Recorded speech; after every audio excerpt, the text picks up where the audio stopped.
السلام علیکم ناظرین، میں ہوں آپ کا میزبان اختر شاہین رند اور آپ دیکھ رہے ہیں میٹرو میٹرز۔ ناظرین، آج ہم آپ کی ملاقات ایک ایسے معروف لیبر رہنما سے کرواتے ہیں، مزدور رہنما سے، جنہیں جو لیبر کی فیلڈ میں جو لوگ ہیں وہ تو یقیناً جانتے ہی ہیں، لیکن اس کے علاوہ عوامی سطح پر بھی ان کو بہت سارے لوگ جانتے ہیں۔ ہمارے ساتھ موجود ہیں جناب حبیب الدین جنیدی صاحب، معروف مزدور رہنما ہیں اور اس وقت وہ چیئرمین ہیں آل پاکستان ٹریڈ یونینز آرگنائزیشن کے، اور اس کے ساتھ ساتھ صدر ہیں پیپلز لیبر بیورو سندھ کے۔ بہت شکریہ آپ کا جناب جنیدی صاحب۔ Thank you sir. ابھی جنیدی صاحب، ماضی سے شروع کرتے ہیں، ذرا ماضی کے جروخوں میں تھوڑا سا جھانکیے اور بتائیے کہ کیسے یہ سفر شروع ہوا آپ کا، لیڈر آپ کب بنے اور کس وقت یہ لیڈری کا دور شروع ہوا، کالج سے ہوا یا اس کے بعد ہوا؟ نہیں، لیڈر تو خیر میں نہ جب تھا نہ آج ہوں، میں کارکن ہوں مزدور تحریک کا، یا میدان سیاست کا ایک آرڈنری قسم کا کارکن ہوں۔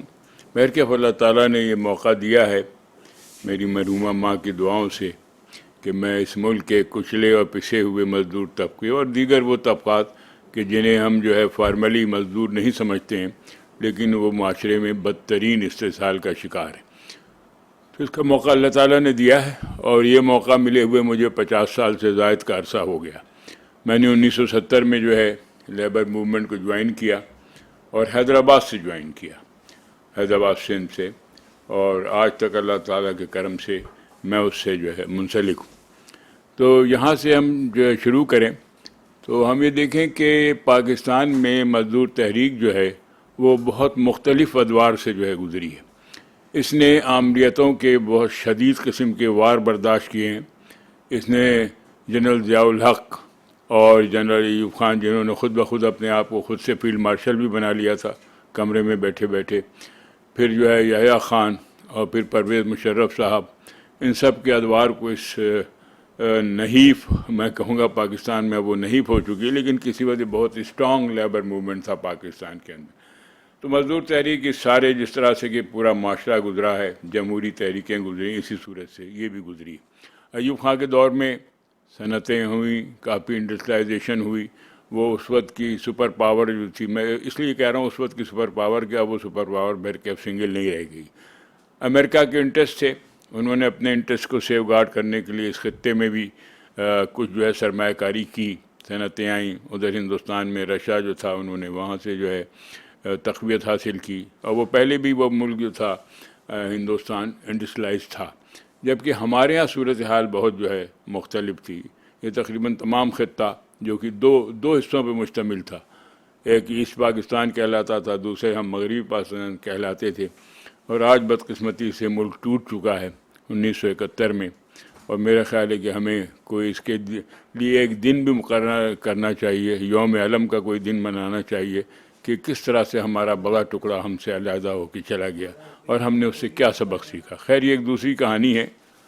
یہاں پر جو ہے مزدور تحریک کے حوالے سے میں عرض کرنا چاہوں گا کہ ایوب خان کے دور میں بھی اسے کچلا اور پیسا گیا، اور یہاں تک کہ یہ سمجھ لیجئے کہ جب باہر سے ڈگنیٹریز آتے تھے، وزرائے اعظم یا صدور آتے تھے پاکستان میں اپنے سفر کے لیے یا ملاقاتوں کے لیے یا دوروں کے لیے، تو مزدور تحریک کے کارکنوں کو، مزدور لیڈروں کو جو ہے جیلوں میں ڈال دیا جاتا تھا، اور جب وہ واپس چلے جاتے تھے تو پھر ان کو جو ہے نکالا جاتا تھا۔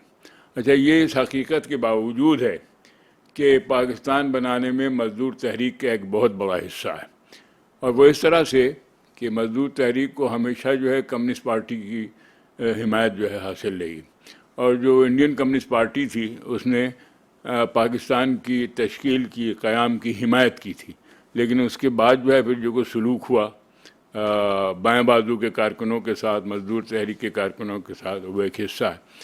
تو یہ دور گزرا ہے، اور پھر ہم جو ہے گزرتے گزرتے پھر جمہوریتیں آئیں، جمہوریت بحال ہوئی ہے۔ میں اس پہ بھی ڈسکس کرتا ہوں آپ سے، یہ جاننا چاہوں گا کہ کالج لائف میں آپ نے کیا کیا، کیسے شروعات کی؟ کالج لائف میں میں ایک بہت عام سا جو ہے اسٹوڈنٹ تھا، اور کوئی وہاں پر بڑی کوئی سرگرمی جو ہے میں نہیں کر سکا۔ اس کی وجوہات بھی مختلف ہیں کہ میرے والد کا جو تبادلہ ہوتا رہتا تھا، تو اس کی وجہ سے وہ تعلیم کا تسلسل اور تعلیمی اداروں کا تسلسل جو ہے ٹوٹ جاتا تھا۔ تو بیسیکلی جو میری عملی زندگی شروع ہوئی ہے وہ مزدور تحریک سے ہی شروع ہوئی اور یہیں سے میں بہت زیادہ سرگرمی کے ساتھ، اور اتنا زیادہ کہ پھر میں نے اس کو مزدور تحریک کو اپنا اوڑھنا بچھونا جو ہے بنا لیا. تو یہ مزدور تحریک آپ کی کیا اسٹوڈنٹ لائف کے بعد سے شروع ہوئی تھی یا یونیورسٹی سے شروع ہوئی تھی یا بعد سے شروع، اس کے بعد سے شروع ہوئی ہے جب میں نے ملازمت اختیار کی ہے اسٹینڈرڈ بینک میں، جو لیٹر آن جب شہید ذوالفقار علی بھٹو نے بینکس کو مرج کیا، نیشنلائز کیا، تو حبیب بینک میں جو ہے مرج ہو گیا. تو اس صورت سے میری وہاں سے جو ہے ٹریڈ یونین ایکٹیویٹی جو ہے شروع ہوئی. تو آپ کے ایز ٹریڈ یونینسٹ بھی آپ کی ایک شناخت ہے اور پیپلز پارٹی بھی آپ کی ایک شناخت ہے. تو آپ پہلے پیپلز پارٹی میں آئے یا آپ نے پہلے مزدوروں کی تحریک شروع کی؟ میں بیسیکلی جو ہے میرا جھکاؤ شروع سے ہی پیپلز پارٹی کی طرف تھا، کیونکہ میں کہہ سکتا ہوں کہ کسی حد تک جو ہے میرے خیالات اور نظریات، جو سوچ ہے وہ بائیں بازو کی ہے، اس طرف میں رکھتا ہوں. تو پیپلز پارٹی ایک ایسی پارٹی تھی کہ جس نے جو ہے اس ملک میں جو ہے سیاست کے رخ کو بھی تبدیل کیا. شہید ذوالفقار علی بھٹو پہلے رہنما تھے کہ جنہوں نے سیاست کو جو میروں پیروں وڈیروں جاگیرداروں صنعت کاروں کے محلات سے نکالا، ان کے ڈرائنگ روم سے نکالا اور غریبوں میں لے کے آئے، کسانوں میں، مزدوروں. تو ہمیشہ سے وہ پیپلز پارٹی جو ہے میرے لیے کہتے ہیں کہ پہلا چوائس تھا کہ سیاست جو ہے، اور اسی طرح میرا جھکاؤ تھا. لیکن عملی طور پر جو ہے میں بہت زیادہ متحرک تھا لیبر موومنٹ میں، مزدور تحریک میں. کون سی تحریکوں کے ساتھ آپ شریک رہے، شامل؟ شروعات کہاں سے ہوئی؟ اس وقت کون سے بڑے لیڈر ہوا کرتے تھے اور انہوں نے آپ کو کیسے متاثر کیا؟ دیکھیں، مزدور تحریک تو ایک ہی ہے، اور پورے ملک میں بھی ایک ہی ہے اور پوری دنیا میں ایک ہے. کہیں پہ آپ اس کو بین الاقوامی مزدور تحریک کہہ دیں گے، کہیں آپ ملکی مزدور تحریک کہہ دیں گے. لیکن یہاں پہ اگر آپ یہ سوال پوچھتے ہیں تو میں سمجھتا ہوں کہ جنہوں نے مجھے انسپائر کیا ان میں جو ہے مرزا ابراہیم صاحب، اب اس دنیا میں موجود نہیں، بہت بڑے لیبر لیڈر تھے بر صغیر کے، اور انہوں نے بر صغیر سے ریلوے مزدور یونین کے وہ پریزیڈنٹ بھی ہوتے تھے، اور بہت اسٹرانگ یونین ہوتی تھی ریلویز کی پورے ہندوستان کے اندر، اس کے پریزیڈنٹ تھے وہ. انہوں نے انسپائر کیا. وہ بڑے جو ہے درویش صفت قسم کے انسان تھے. ٹھیک اسی صورت سے نبی احمد صاحب، ان کا تعلق کراچی سے تھا، وہ بھی ایک بہت بڑا نام تھا، بہت جدوجہد کی انہوں نے. ایس پی لودھی صاحب، بہت بڑا نام تھا، بہت جدوجہد کی. اور پھر اس کے بعد بہت سارے افراد تھے جنہوں نے مجھے بڑا انسپائر کیا، خاص طور پہ ان تین افراد نے، کہ کس طرح سے انہوں نے مظالم کے خلاف کھڑے ہوئے، لڑے، لیکن یہ کہ اپنے مشن سے کبھی پیچھے، اپنے نظریات سے پیچھے نہیں ہٹے. تو یہ جو ہے میں کہہ سکتا ہوں کہ یہ وہ لیبر لیڈرز تھے جو بہت محترم ہیں اور آج گو کی اس دنیا میں نہیں ہیں، لیکن یہ کہ اپنے پیچھے انہوں نے بیٹھ کے جو یادیں چھوڑی ہیں وہ بڑی جو ہے شاندار ہیں. تو آپ نے ایسے بتایا کہ آپ نے بینک میں ملازمت سے آغاز کیا، تو وہاں اس وقت مزدوروں کے کیا حالات ہوا کرتے تھے وہاں؟ دیکھیے، میں نے ویسے بیسیکلی جو ہے ٹریڈ یونین بھی بینکنگ سے شروع کی، اور باقاعدہ ملازمت کا آغاز بھی میرا جو ہے، اس سے پہلے بھی ایک دو ملازمتیں کیں، لیکن وہ اتنا زیادہ جو ہے اس کو میں شمار نہیں کروں گا. جو بینک سے میری ملازمت شروع ہوئی تو وہاں سے میں ٹریڈ یونین موومنٹ میں آیا، اور میں نے وہیں سے جو ہے کہتے ہیں، سمجھیں کہ آپ یہ عملی قدم جو رکھا ہے لیبر موومنٹ میں، وہ میں نے بینک سے ہی رکھا. پھر ہم اس میں جو ہے اتنے جو ہے انوالو ہو گئے بینکنگ کی ٹریڈ یونین میں، کہ میں سمجھتا ہوں کہ پھر جو ہے مجھے نہ صبح کا ہوش ہوتا تھا، نہ رات کا ہوش ہوتا تھا. بس ایک جد و جہد لیبر موومنٹ اور بینکنگ.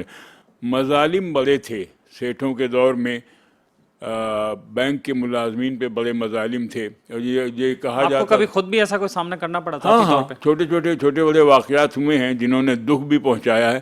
لیکن لیبر موومنٹ میں حصہ لینے کے لیے میری جو ہے وہ کوئی ذاتی وجوہات نہیں بنی، بلکہ اوور آل جو ماحول تھا، جو معاشرہ تھا، اور جس قسم کا رویہ تھا امپلائرز کا، اس نے مجبور کیا کہ اس کے خلاف لڑنا چاہیے. اور جب جیسے جو ہے میں تھوڑا سا آگے بڑھتا گیا، دوسرے شعبوں میں گیا، دوسری ٹریڈ یونین میں گیا، ملز کو دیکھا، فیکٹریز کو دیکھا، پرائیویٹ سیکٹر کو دیکھا، تو اور دکھ میرا جو ہے بڑھتا چلا گیا. اور پھر میں نے یہی فیصلہ کیا کہ اسی شعبے کے اندر کام کرنا جو ہے شاید انسانیت کی بہت بڑی جو ہے خدمت ہے.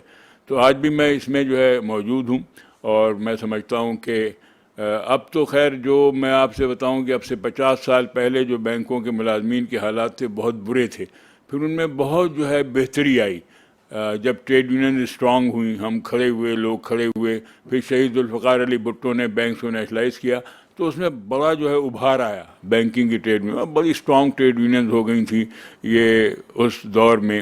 لیکن پھر اس کے بعد جو ہے آج بہت برے حالات ہیں. آج ان حالات جو کہ اس وقت 50 سال پہلے تھے اس وقت کے حالات کیا تھے؟ مطلب اس مزدوروں وقت کے کو کیا حالات یہ تھے کہ there are no trade unions. جو ٹریڈ یونینس تھیں وہ ان کو چلنے نہیں دیا جاتا تھا.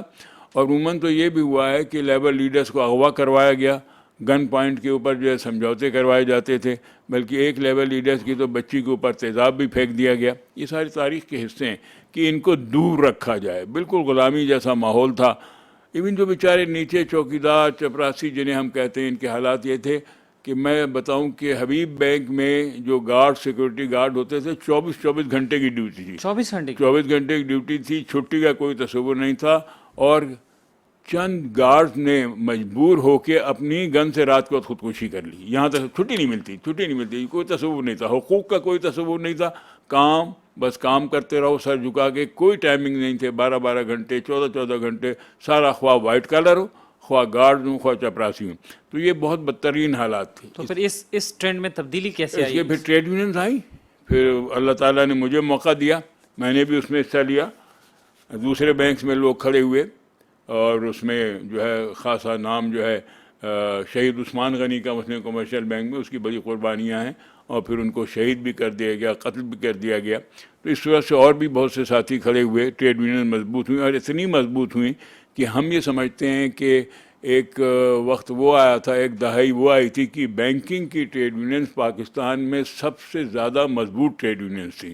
اور ہم نے صرف اس کو محدود نہیں رکھا, ہم نے ان ٹریڈ یونینز کو پھیلایا. ہم وائٹ کالر ٹریڈ یونین تھے, لیکن ہم ان کو بلیو کالر کی طرف لے گئے. ہم فیکٹریوں میں گئے, اس میں گئے. لودھی صاحب کے ساتھ میں نے مل کے کام کیا. لودھی صاحب اب دنیا میں نہیں ہیں, لیکن میں ان کی تنظیم کا چیئرمین ہوں.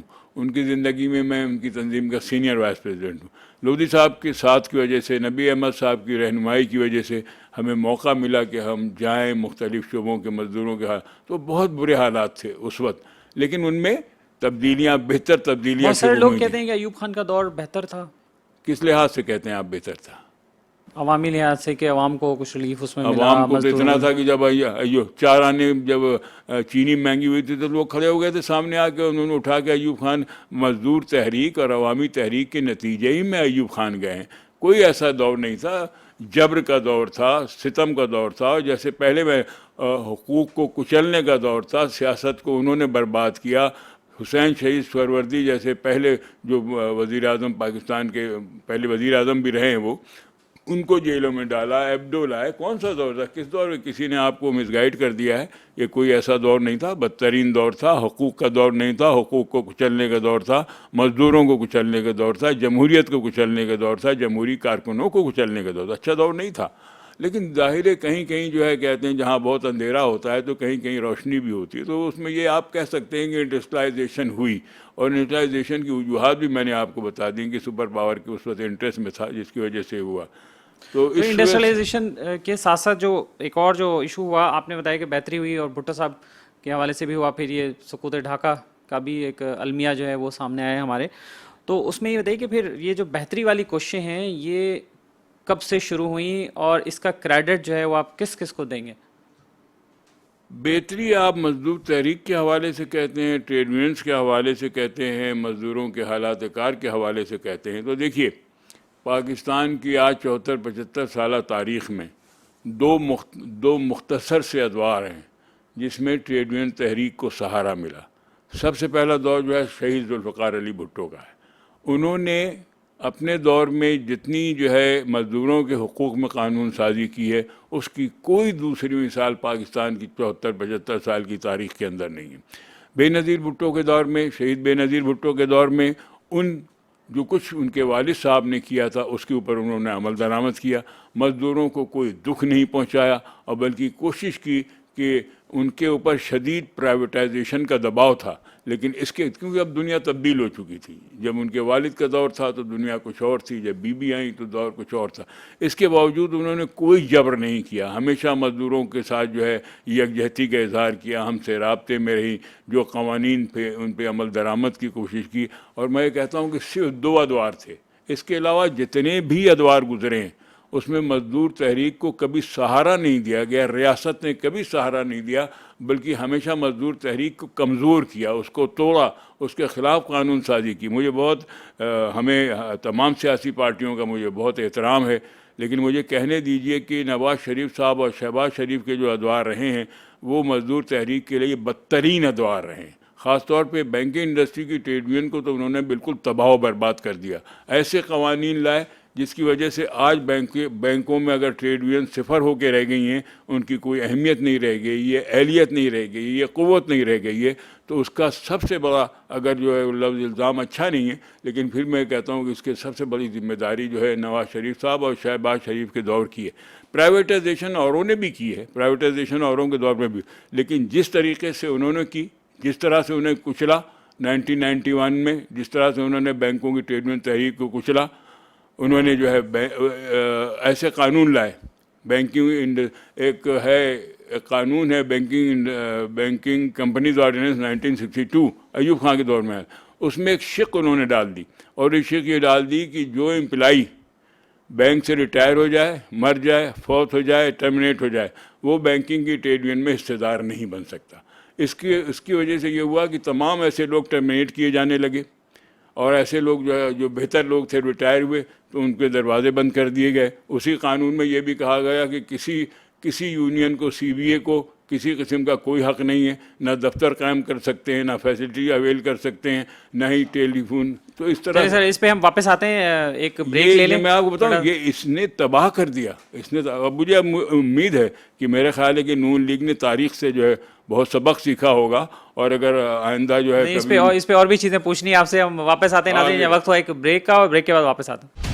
ویلکم بیک ناظرین, ہمارے ساتھ موجود ہیں جناب حبیب الدین جنیدی صاحب, معروف مزدور رہنما ہیں, اور ہم ان سے گفتگو کر رہے ہیں مزدوروں کے حالات پر, اور یہ جاننے کی کوشش کر رہے ہیں کہ کیا مزدور آج خوش ہے, آج خوشحال ہے, اس کی زندگی کیا آج بہتر ہے, پہلے کی نسبت بھی کچھ بہتری آئی ہے یا نہیں آئی.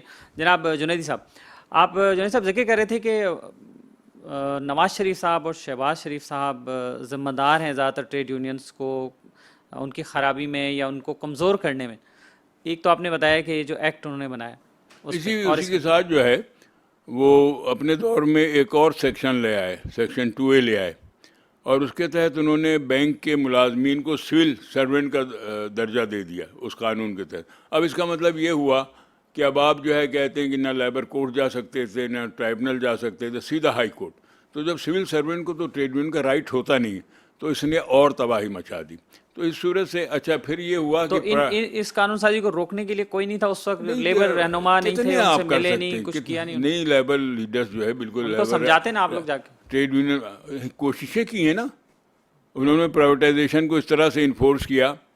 ایم سی بی کو انہوں نے بیچنا تھا, تو ایم سی بی کو ہم نے اس کے خلاف ایک پورے پاکستان میں ایک الائنس بنایا تھا, all Pakistan trade union state enterprise action committee. یہ ایک پورے ملک کی تھی. اس میں 100 اس کے بعد تاریخ اتنی بڑی کبھی ریپیٹ نہیں, 160 سی بی اے یونین, صرف بینکس کی نہیں بلکہ مختلف اداروں کی, ملوں کی, فیکٹریوں کی, کراچی سے, لاہور سے, اسلام آباد سے, پنڈی سے, کوئٹہ سے ہم شامل ہوئے سارے, اور وہ بھی 160 سی بی اے یونین تھی. ہم نے 1 ڈے اسٹرائک کی اگینسٹ اچھا پرائیویٹائزیشن میں ہمارا کہنا یہ تھا کہ پرائیویٹائزیشن جو ہے مسئلے کا حل نہیں ہے.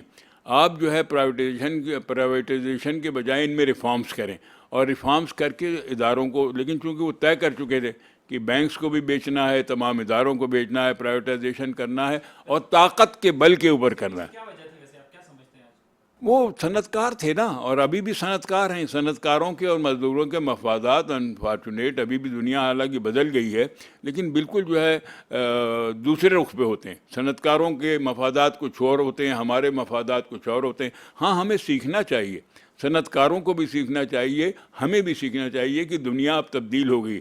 لڑائی جھگڑے سے اب کام نہیں چلے گا, لیکن اس وقت انہوں نے لڑائی جھگڑا استعمال کیا. انہوں نے مجھے گرفتار کیا, اس کا کوئی غم نہیں, کوئی گلا نہیں, انہوں نے مجھے گرفتار. عثمان غنی کو بھی کیا, جیل میں ڈالا, اور جیل میں اب عثمان مجھ سے پوچھتے تھے, مرحوم اللہ اس کو جنت اعلیٰ مقام عطا فرمائے, سعید غنی کے والد ہیں جو ابھی کہتے ہیں کہ لیبر منسٹر رہے ہیں, تو وہ کہتے تھے سر ہماری جان کب چھوٹے گی جیل سے. میں نے کہا ہماری جان اس وقت چھوٹے گی عثمان, آرام سے سو جاؤ, جب مسلم کمرشل بینک بیچ دیا جائے گا.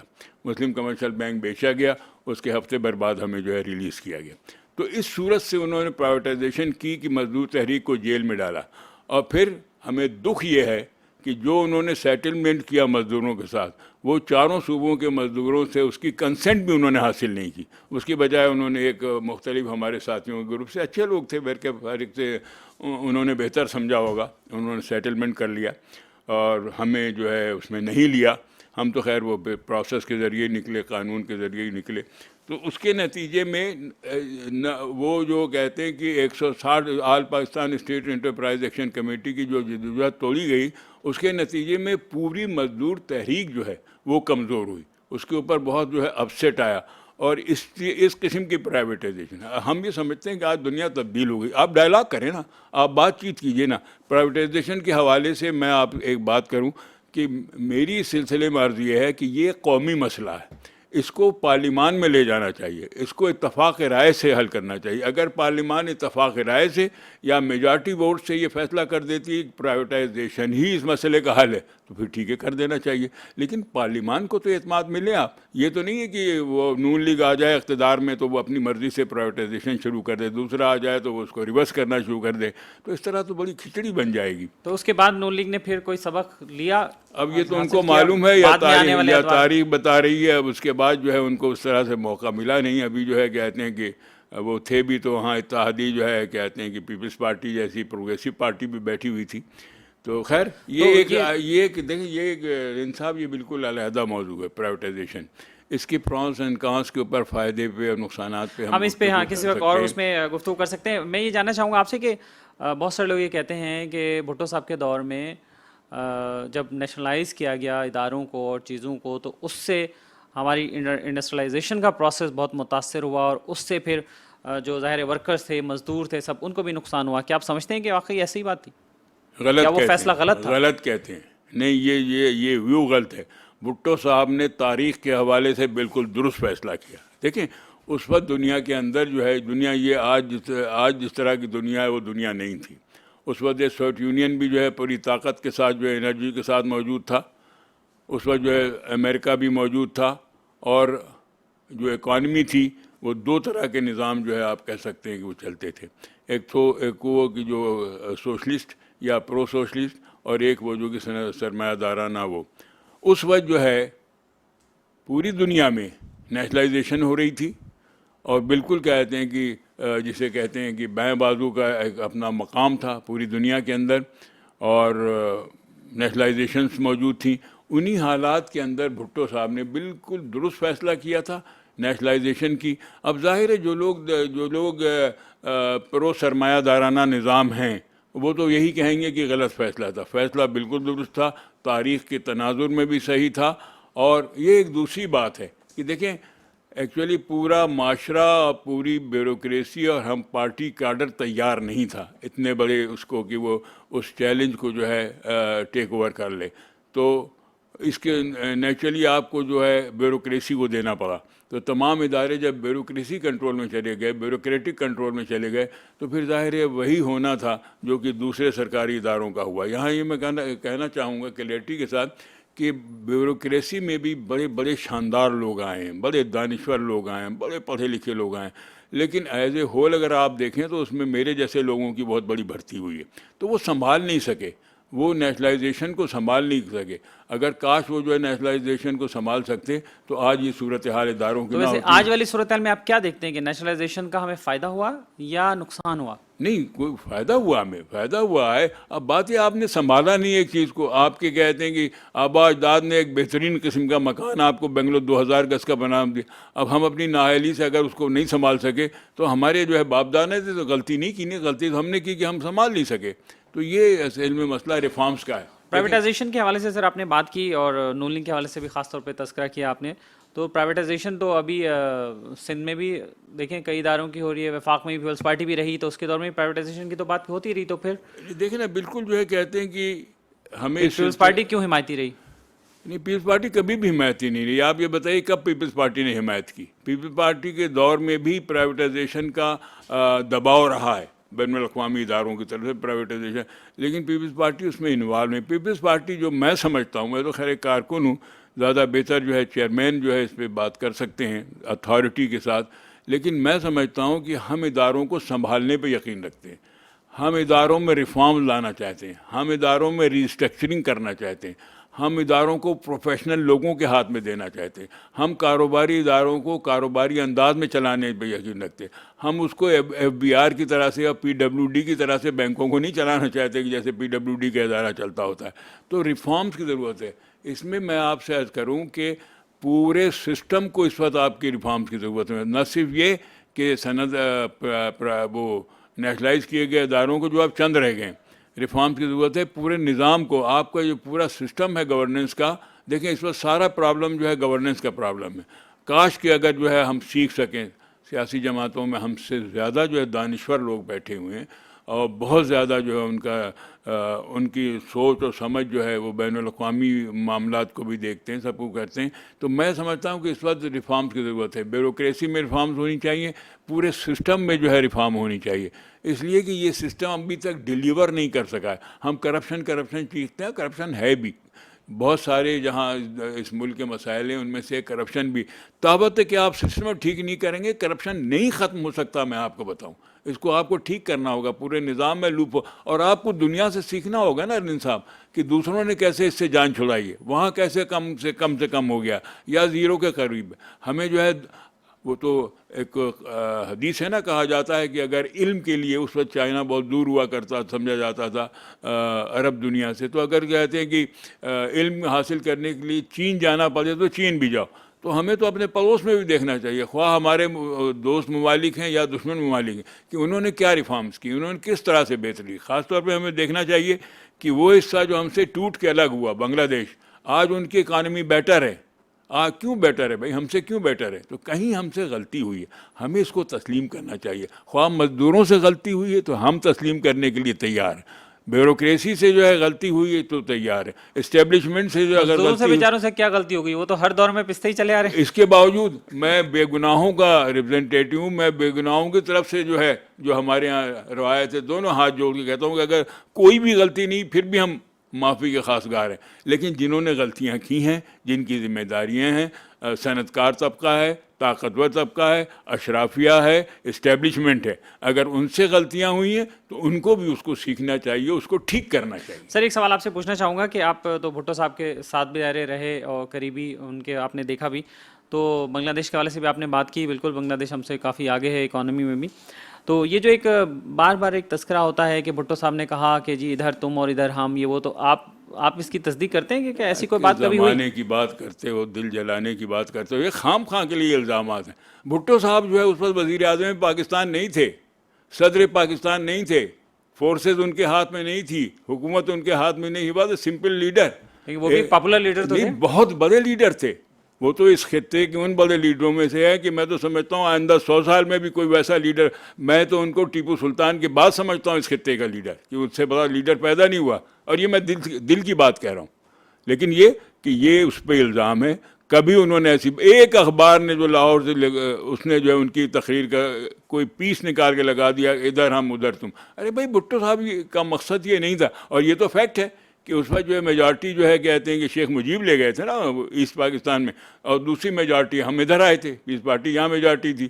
اس کانٹیکس میں انہوں نے کوئی بات کی اور اس کو ایکسپلائٹ کیا گیا. بھٹو صاحب نے پوری کوششیں کی.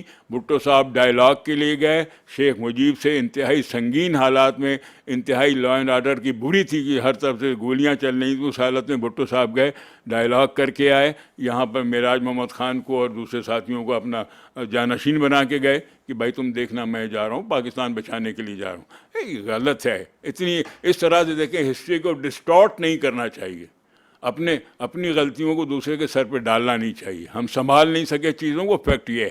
سر یہ بتائیں کہ ایٹم بم بھی ہمارے پاس، ہم نے ایٹم بم اس لیے بنایا تھا کہ پاکستان ترقی کرے گا، حالات بہتر ہوں گے، مزدوروں کے حالات بہتر ہوں گے، ہم سب کے حالات بہتر ہوں گے. تو کیا ہمارے حالات بہتر ہو گئے؟ دیکھیں وہ ایٹم بم وغیرہ کی کہانی تو ایک ڈیٹرنٹ تھا نا. مطلب یہ کہ بھٹو صاحب یقین رکھتے تھے اس بات پہ کہ وہ ایک بہت طاقتور ہمسائے کے جو ہے کہ ہمسائے ہیں، ایک بہت ان کا ہمسایہ بہت طاقتور ہے. اور اس نے ایک اٹیمپٹ بھی کر لی تھی اس پاکستان. کتنی بھی ہمارے یہاں ظلم تھی، ٹھیک ہے بہت مظالم ہوئے اس پاکستان میں، بہت مظالم ہوئے، دوسری جگہ بہت مظالم ہوئے، لیکن اس کا مطلب یہ تو نہیں تھا کہ کوئی پڑوسی ملک آئے اور توڑ دے آ کے چلنے دیتا ہے یہاں پہ. خیر جو کچھ ہوا میں بحث میں نہیں جاتا. تو بھٹو صاحب سمجھتے تھے کہ پاکستان کے سروائیول کے لیے ضروری ہے کہ جو ہماری ہوسٹائل کنٹریز ہیں ان کے ساتھ طاقت کا ایک توازن جو ہے قائم کیا جائے. اس لیے انہوں نے جو ہے اس کی بنیاد رکھی, اور اس پہ ہمیں فخر بھی ہے, اور پورے جو ہے میں سمجھتا ہوں پاکستان کے عوام کو فخر ہے.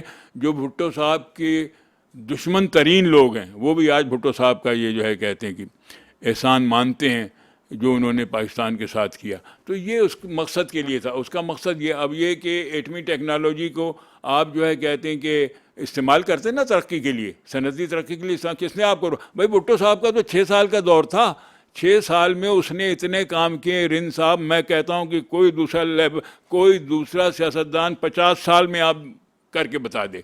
وہ انسان تھا یا کام کرنے کے حوالے سے ایک جن تھا. اس نے اتنے کام کیے, اس نے نیشنلائزیشن کی, اس نے سملہ ایگریمنٹ کیا, وہ 90,000 جنگی قیدیوں کو لے کے آیا, وہ 5,000 مربع میل کا علاقہ اس نے ہندوستانی فوجوں سے جو ہے حاصل کیا, اس میں ایٹم بم کی جو ہے بنیاد رکھی, اس نے اسلامی سربراہی کانفرنس رکھی. اس کے باوجود ہم نے اس کو پھانسی پہ چڑھا دیا, اور آج تک اس کے کیس کو ہم اٹھاتے نہیں سپریم کورٹ میں. تو یہ تو آپ نے ظلم کیا ہے.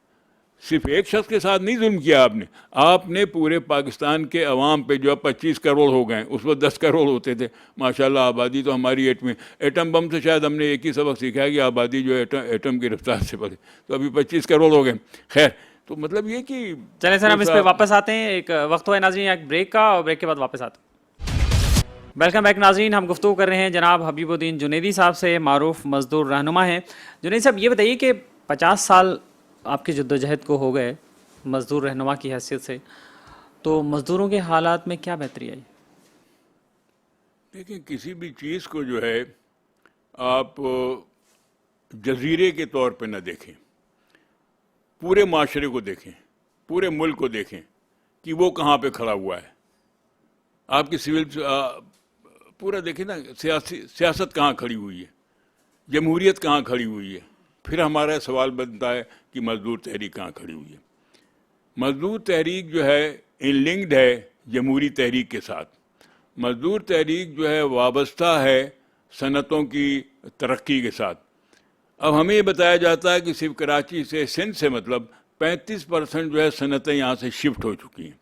شفٹ ہو کے پہلے وہ پنجاب گئیں, پنجاب کے بعد پھر باہر چلی گئیں, ملک سے باہر چلی گئیں, بنگلہ دیش چلی گئیں, نیپال چلی گئیں, جہاں ان کو سرمایہ کا تو یہ نا کہ ادھر چلا جاتا ہے جہاں اس کو تحفظ حاصل ہو.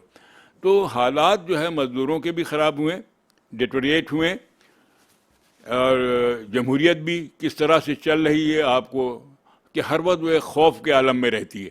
وہ اس صورت سے جمہوریت چل رہی ہے, اسی طرح سے مزدور تحریک اور مزدوروں کے حالات. اکانومی کہاں چلی گئی ہے آپ کو, اتنی زیادہ جو ہے کہتے ہیں کہ بدقسمتی ہے, ہمارے ملک کی بدقسمتی, ہم سب کی بدقسمتی ہے کہ آج ہر طرف رونا رویا جا رہا ہے کہ معیشت تباہ, معیشت تباہ, معیشت تباہ. اب دیکھیں, خدا کرے ہر ایک کوشش کر رہا ہے کہ معیشت سدھرے گی تو سب کچھ چیزیں جو ہیں سدھریں گی, یہ ہمیں سمجھنا چاہیے. اس میں جو ہے کچھ چیزیں آپ کو جو ہے اپنے طور پہ بھی عرض کرنا چاہوں گا. وہ یہ ہے کہ مستحکم جمہوریت ہمارے جیسے ممالک میں کس طرح سے قائم ہوگی.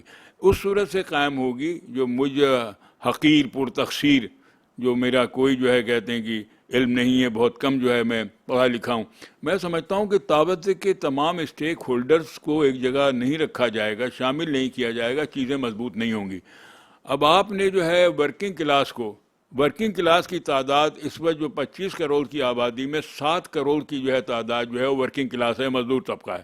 مزدور طبقے کا ایک نمائندہ جو ہے قومی, صوبائی یا سینیٹ کے اندر موجود نہیں ہے. اگر وہاں رضا ربانی نہ ہو, اگر بلاول بھٹو نہ ہو, اگر نثار احمد کھوڑو صاحب نہ ہو, سعید غنی نہ ہو, تو کوئی آواز اٹھانے, ناصر حسین شاہ جیسی شخصیت نہ ہو, تو کوئی مزدوروں کی آواز اٹھانے والا پارلیمنٹ میں ہے نہیں.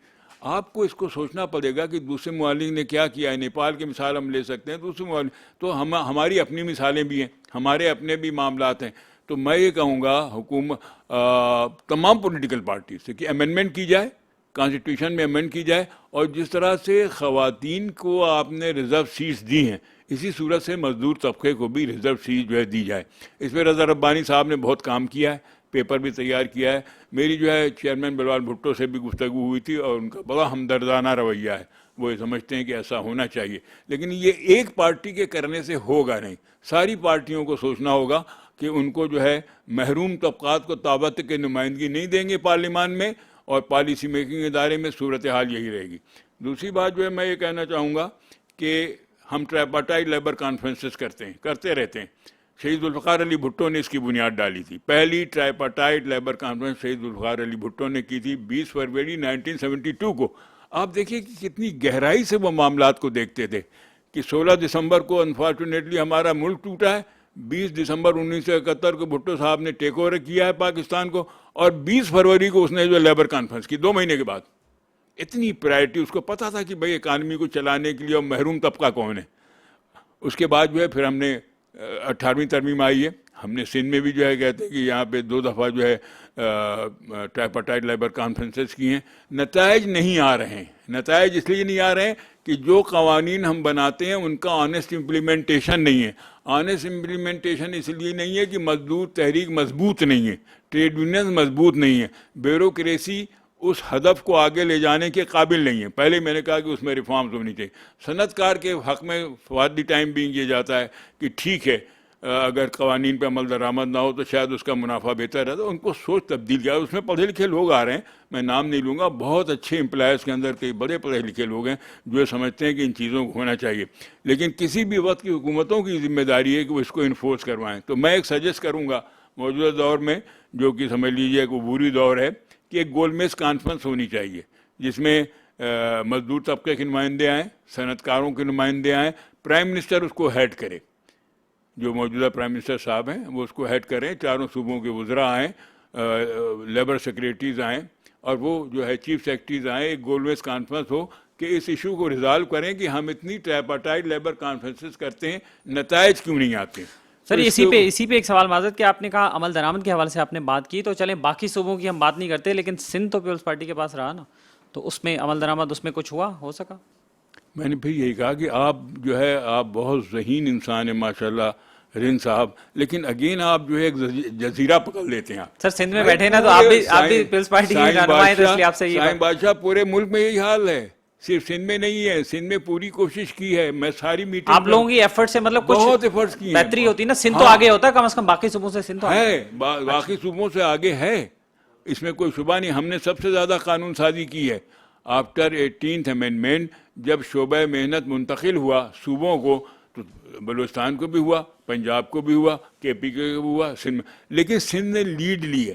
ہم نے سب سے زیادہ قوانین, کیا چیزیں کی؟ مثلاً یہ کہ ہم نے ہوم بیسڈ ویمن ورکرز کا ایکٹ منظور کروایا, اس کے اوپر کام شروع ہے. اور میں آپ کو بتاؤں یہ ہوم بیسڈ ویمن ورکرز کا ایکٹ اتنا اہم ہے کہ جس دن اس پہ صحیح معنوں میں امپلیمنٹیشن ہو جائے گا, 1000 2000 نہیں لاکھوں خواتین اس سے مستفید ہوں گی, جو کارخانوں کو کام بنا کے دیتی ہیں, لاکھوں خواتین. اور دیہی قوانین, پھر ہم نے یہاں قانون بنایا کہ جس میں ہم نے یہ رکھا ہے, یہ پیپلز پارٹی کے پچھلے دور میں قانون میں رکھا گیا ہے کہ جو بھی کہتے ہیں کہ ٹریڈ یونین ہوگی اس کی ایگزیکٹو کمیٹی میں 5% جو ہے خواتین ہوں گی.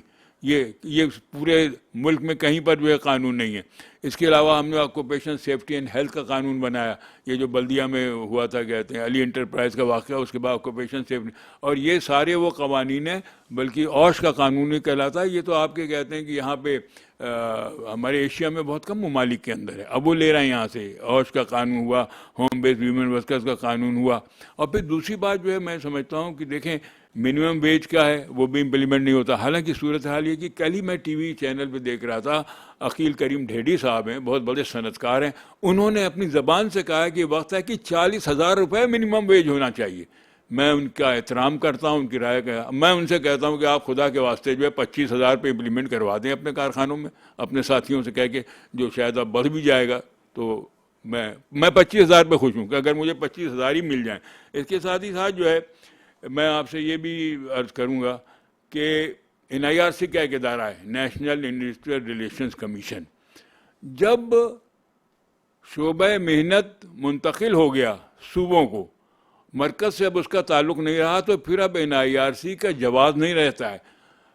نیشنل انڈسٹریل ریلیشن کمیشن جو ہے جو کہتے ہیں کہ ٹریڈ یونینز کو جو ہے رجسٹر کرتا ہے, ان کے ڈسپیوٹس کو دیکھتا ہے. یہ ڈیوالو نہیں ہوا, یہ ڈیوالو نہیں ہوا یہ ادارہ, وہ نہیں ہوا ڈیوال. اس لیے میں کہتا ہوں اس کی اب ضرورت رہ نہیں گئی ہے, اس کو ختم کرنا چاہیے, اور اس کے اختیارات کو بھی صوبوں کے اندر جو ہے بھیجنا چاہیے. وجہ اس کی میں آپ کو بتا دوں, اس وقت ایک کام بڑی باریکی سے ہو رہا ہے, وہ یہ ہے کہ اب صوبوں کے اندر جو جو امپلائر یہ سمجھتا ہے کہ اس کو اپنی یونین سے کوئی پریشانی ہے تو وہ اٹھا کے جو ہے ایک درخواست ڈال دیتا ہے کہ جی یہ جو صوبائی یونین ہے اس کو میں سی بی اے جو ہے اس لیے نہیں مانوں گا کیونکہ میرے مل کا یا فیکٹری کا یا دفتر کا ایک شعبہ جو ہے لاہور میں بھی ہے یا گوجرانوالا میں.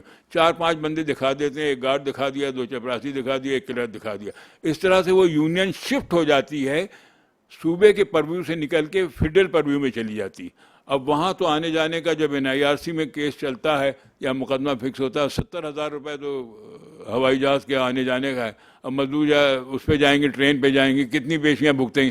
نتیجے میں یہ ہو رہا ہے کہ صوبوں سے ٹریڈ یونین شفٹ ہو کے مرکز میں جا رہی ہیں, اسلام آباد میں جا رہی ہیں, اور یونین برداشت. تو اگر اس سلسلے کو نہ روکا گیا, شفٹنگ آف ٹریڈ یونینز کو نہ روکا گیا, تو میں کہتا ہوں 5-7 سال کے بعد جو ہے سندھ میں, بلوچستان میں تو ویسے ہی بہت کم ہے, KPK میں بہت کم ہے, برائے نام یونینز رہ جائیں گی, سب اسلام آباد چلی جائیں گی, اور کمزور ترین ٹریڈ یونینز ہوں گی, یہ میں آپ کو بتاؤں. تو لہٰذا اس کو روکنا ضروری ہے. تو سر ابھی بھی جو یونینز ہیں وہ بھی کون سا کوئی افیکٹو رول پلے کر رہی ہیں, جو پاکٹ یونینز بنی ہوئی زیادہ تر. اب یہ تو بدقسمتی ہے نا, کہتے ہیں کہ کہاں نہیں, پاکٹ یونینز بھی ہوتے ہیں, پاکٹ لوگ بھی ہوتے ہیں جو اپنے مفادات, تھوڑے سے مفادات. بہت سارے لیبر رہنما جنہوں نے لیبر لیڈرز کے نام پہ جدوجہد شروع کی, مطلب ان کے مالی حالات بہت بہتر ہو گئے, بڑے مستحکم ہو گئے, بڑی گاڑیاں آ گئیں, بڑے بنگلے آ گئے, بہت ساری چیزیں آ گئیں. آپ نے کتنے کمایا؟ میں نے اللہ آپ کے بھی تو لیڈر ہے. میں نے اللہ کے کرم سے جو ہے لوگوں نے مجھے بہت محبت دی ہے, بہت عزت میں نے کمائی ہے, اور میں نے اتنی عزت کمائی ہے کہ وہ منوں میں نہیں ہے, ٹنوں کے اندر ہے, میں اس کو سنبھال نہیں سکتا. لوگوں کی محبت ہے, میں نے یہ کمائی ہے, اس میں کوئی شبہ نہیں. لیکن یہ دیکھیں نا, اچھے اور برے تو ہر جگہ ہوتے ہیں, 5 انگلیاں کہیں برابر نہیں ہوتی ہیں. آپ اپنے سماج کو دیکھ لیں, بہت اچھے لوگ بھی موجود ہیں, بہت جو ہے کہتے ہیں برے لوگ بھی موجود ہیں. جہاں آپ جیسے ماشاءاللہ سمجھدار, میرے جیسے غیر پڑھے لکھے لوگ بھی موجود ہیں, ٹھیک ہے نا. تو یہ ہمیں جو ہے دیکھنا چاہیے کہ یہ ایک سماج ہے, ٹریڈ یونین بھی اس کا حصہ. ہمارے بہت سے ساتھیوں سے جو ہے غلطیاں ہوئی ہوں گی, ضرور انہوں نے اس کو بھگتا بھی ہوگا, انہوں نے سیکھا بھی ہوگا. میں یہ نہیں کہتا کہ ہم جو ہے بالکل دودھ کے دھلے ہوئے ہیں یا گنگا نہائے ہوئے, نہیں, ہم اسی معاشرے کا حصہ ہیں, ہم سے غلطیاں ہو سکتی ہیں, لیکن ہم اپنے آپ کو ٹھیک کریں گے. تو یہ ایک میں آپ سے عرض کر رہا تھا کہ shifting of the trade unions کو جو ہے آپ جو ہے رکوائیے.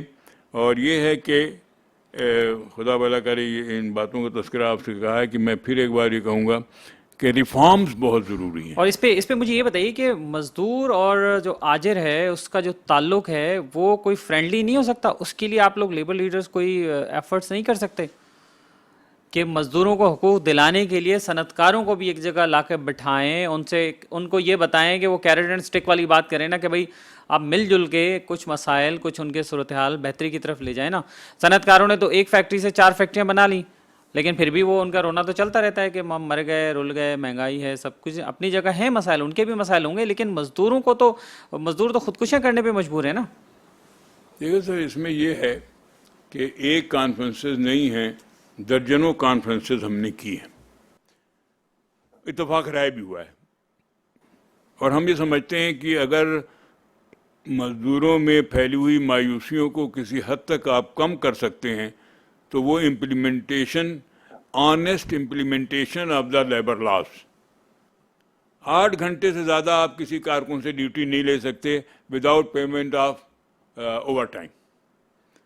منیمم ویج آپ کو ہر حال میں جو ہے پے کرنا ہے, جو اس وقت 25,000 ہے. ہم امید کرتے ہیں کہ انشاءاللہ تعالی ہفتے 10 دن میں اللہ نے خیر کیا سندھ میں یہ 32,000 ہو جائے گا, ٹھیک ہے. 12 گھنٹے کھلے عام ڈیوٹی لی جا رہی ہے. 25,000 کے بجائے جو ہے, جیسے میں نے کہا کہ میجارٹی آف جو اداروں کے اندر جو ہے وہ 15,000 20,000. ارے آپ سن کے تعجب کریں گے, اور یہ میں بالکل کہتا ہوں کہ حیدرآباد میں جو وہاں کا ادارہ ہے, میونسپل ادارہ جو ہے حیدرآباد کا جو ہے میونسپل کارپوریشن, 10,000 روپے ماہانہ پہ لوگ کام کر رہے ہیں. کیوں کام کر رہے ہیں؟ میں نے پوچھا ان کے کہ آپ کیوں کام کر رہے ہیں؟ انہوں نے کہا بھائی کہتے ہیں کہ بھوک مرنے سے بہتر ہے کہ 3 وقت کی روٹی کے بجائے 1 وقت تو روٹی ہم کھا لیں. لیکن سر یہ سوال میں اس سے نہیں پوچھوں گا, یہ تو پھر میں سندھ گورنمنٹ سے پوچھوں گا, پھر اس پارٹی کی گورنمنٹ گزری ہے, پھر میں ان سے پوچھوں گا کہ انہوں نے کیا کیا. ایگزیکٹلی بالکل آپ پوچھ سکتے ہیں اور ان کو جواب بھی دینا چاہیے. میرا کوئی اختیار نہیں کہ میں حکومتوں کا جواب دوں, لیکن اس کے باوجود میں کہتا ہوں کہ ہر ایک جو کہتے ہیں کہ طاقتور ہوتا ہے وہ یہ سمجھتا ہے کہ جتنا کم سے کم مجھے دینا پڑے اور جتنی زیادہ سے زیادہ مجھے محنت جو ہے میں لے سکتا ہوں بولوں وہ وہاں بھی اپلائی کر رہا ہوگا، پورے پاکستان میں اپلائی کر رہا ہے، صنعتوں میں اپلائی کر رہا ہے. تو لیبر انسپیکشن سسٹم کو ہم مضبوط کریں، ایک یہ بھی طریقہ ہے، یہ بھی میں آپ کو بتاؤں. اس کے باوجود آپ کو بیوروکریسی ریفارمز کرنی ہوں گی، میں آپ کو بتاؤں. اس لیے کہ لیبر انسپیکشن سسٹم تو ایک طرح کا ہے کہ لیبر آفیسر جائے گا، آپ کا دروازہ کھلوائے گا، سارا کچھ دیکھے گا، کتنے لوگ ہیں، کیا کام کر رہے ہیں، ہوا آ رہی ہے، پانی رکھا ہے، یہ رکھا ہے، ٹوائلٹ ٹھیک ٹھاک ہے نہیں ٹھیک ٹھاک. یہ ایک وہ طریقہ ہوگا جو آخری آپشن ہے، یہ ہونا چاہیے. لیکن ہم یہ سمجھتے ہیں کہ لیبر انسپیکشن سسٹم اس وقت کمزور ترین ہے، پورے صوبے میں، صرف صوبے میں نہیں، پورے پاکستان میں کمزور ترین ہے. اس کو ٹھیک کیسے کیا جائے؟ دیکھیں نا، اکانومی اتنی جو ہے بری حالات میں ہے. آپ مجھ سے بہتر جانتے ہیں رین صاحب کہ لوگ اسکولوں سے اپنے بچے نکال لیں، کالجز سے اپنے بچے نکال لیں. غریب لوگ جو ہے اس پوزیشن میں نہیں ہے کہ اپنے بچوں کو اسکولوں میں بھیجیں، 2-3 وقت کے بجائے 1 وقت کی روٹی جو ہے کھا رہے ہیں. آپ بلیو کریں گے کہ آپ جہاں رہائش پذیر ہیں، برابر میں راجپوت کالونی ہے، یہ کچی ہے، وہاں جا کے آپ حالات دیکھیں کیا ہے. بچے سارا دن وہاں پہ گند میں بیٹھے ہوئے کھیلتے رہتے ہیں، اسکول ان کو نصیب نہیں ہے. بالکل سر، بہت سارے ایشوز ہیں جو ایک شو میں تو ظاہر کور کرنا بالکل ہی ناممکن ہوگا. آپ ہمارے ساتھ موجود رہے ہیں. آخری ٹیک ہوم میسج آپ کیا دینا چاہیں گے؟ لاسٹ ورڈ کر دیں تو پھر ہم پروگرام وائنڈ اپ کریں. دیکھیے، ایک تو یہ کہ اتنے مسائل کے سمندر میں کوئی ایک جملہ کہنا یا کوئی ایک بات کہنا جو ہے بڑی مشکل ہے، اس کو کہا نہیں جا سکے گا. پھر بھی چونکہ آپ کی ہدایت ہے تو میں مایوس انسان نہیں ہوں. مجھے اس تمام اندھیرے میں وہ ٹنل کے آخر میں مجھے روشنی نظر آ رہی ہے. انشاءاللہ تعالیٰ اکانومی بھی سنبھلے گی، مزدور طبقہ بھی سنبھلے گا، غریبوں کے اچھے دن آئیں گے، ملک انشاءاللہ تعالیٰ مضبوط ہوگا. اسی صورت سے جو ہے ہماری جو تمام سسٹمز ہیں وہ بھی پرو انسان بنیں گے، صرف پرو مزدور نہیں، پرو انسان بنیں گے انشاءاللہ تعالیٰ. اور ہم اس گمبھیر صورتحال سے نکلیں گے. وہ بلا سے ہم نے نہ دیکھا تو اور دیکھیں گے. بہت شکریہ آپ کا، آپ کے قیمتی وقت کا. اور ناظرین، آپ نے گفتگو سنی، جناب حبیب الدین جنیدی صاحب ہمارے ساتھ موجود تھے. اس کے ساتھ ہی آج کے پروگرام سے اپنے میزبان اختر شاہین کو اجازت دیجیے. اپنا خیال رکھیے گا. اللہ حافظ.